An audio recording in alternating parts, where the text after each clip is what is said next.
So I've got 5 tips for you here in terms of the Sorare Gameweek Deadline. We've got an hour to go, so this is a great opportunity to do this. Stick around for the 5th one, the last one, because you'll laugh something that happened to me 2 weeks ago and give me the inspiration to do this video. Let's get started. So tip number 1. Make sure that you've got your goalkeepers and defenders and are not playing up against an attacker. In this game, it is extremely competitive.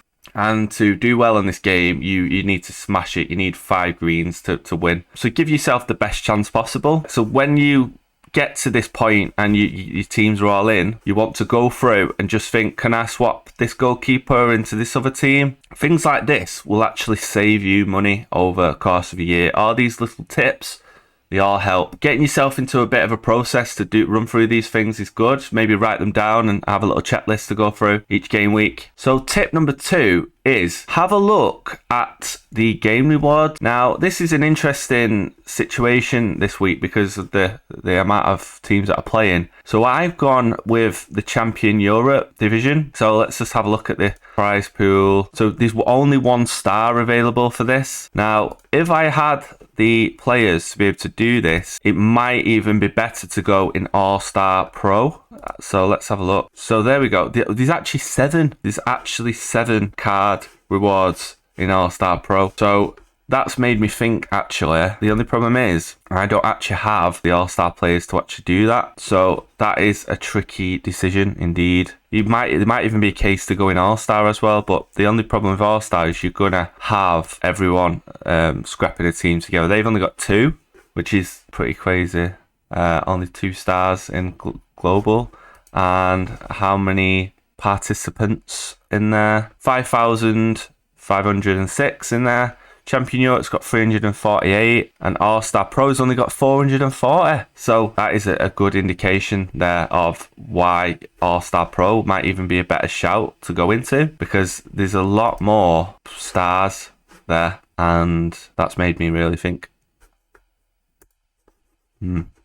Tip number 3, when the deadline passes, ideally you want to be at your computer, phone with my teams open. And what I'll do is as soon as the deadline passes, I'll then throw all my teams in the next game week. Now, I know that there will be a situation or a scenario within the course of a year where for some reason I won't be able to get to my teams and be able to put them in. Might get hit by a bus, something might happen, you never know. Put your teams in straight away, even if they're just throwaway teams, just bang them in. Do it in fact, try and do it in 5 minutes flat if you can, and then what you do is when you come back and you're ready to do them, just delete them and go again. You know, what can you lose by that? Those extra 5 minutes that took you will save you a game week every year where you just forget. You know, you might be ill, you might be sick, you might just forget. You know, you might think you've done it and then you've not done it. Mojo's done it before, so I've done it before as well, where I only put 2 teams in when I thought I put them all in. But yeah, I think that's a good tip. Tip number 4 is make sure that you go and check all the last minute news. You want to be using Play Sharper. So for example, here, let's have a look at the PSG team, see if anything's changed. Yeah, so you've got the injured players down the left. You've got rumours about Neymar, 60% here, that he might have his minutes managed. Messi looks like he's back, but he's only 70%. Mbappe is in New York, apparently, with Hakimi, who's suspended. I reckon a few players are going to get caught out with this, thinking Mbappe is going to play. So, you know, this is a great site, great resource. Definitely use this. You want to be checking the lineup builder too. Have a look through your team. Just look for the predictions. Anything that stands out. Let's have a look at mine. Yeah, so Mbappe's there is ticked, but the predictions say it's 50-50 there. Look for these predictions, basically. Hakimi there, suspended.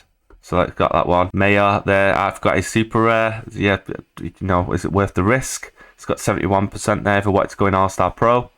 That's a bit of a dilemma that I'm going to look at after this video. So yeah, checking suspensions is good for this one, just to catch anyone that's not been caught. Lastly, for this tip, have a look through the hashtag for Sorare. You could even put hashtag injury as well, sorry, and then injury or suspension, just to see if there's any last minute ones that come in. Again, this is just a decent tip here is looking at this. You can see the prize pool. So where we was just looking at All-Star Pro before, the free 7.9 and Champion Europe is the 4. Champion D4, well, that's quite high. Yeah, so you can search through, and you know, it depends how long you've got. Obviously, make sure you check SorareScout. If we see any decent injury news here, then we will retweet. So make sure you keep your eye out for that. This is usually a good indication. If we see any injured players, we'll post that. So number 5, and the one you've all been waiting for. These players that you've got here, that you're putting in, make sure that you unlist them if you have them up to be sold. I recently got done with this. As you can see here, 7 minutes before the deadline, someone that's come along and is trying to put a team together last minute, snapped up one of my cards, my Super Rare cards, and 7 minutes before, and I was away from my desk, thought I was all sorted, and it took out one of my Super Rare D2 teams. The team didn't do that well, thank God. But anyway, that is a lesson to be learnt here. Unlist the players that you plan to play. You can always list them back up again afterwards. But yeah, you know, to imagine, you know, a minute before, 2 minutes before someone comes and buys a player, you've just lost 4 other players as well, and the team. That will cost you money over the course of the season if it happens more than once. So yeah, that's a good tip. So that's 5 tips for you. Hope you enjoyed this video. If you did, like and subscribe. And we've got more content coming just like this. So keep a lookout.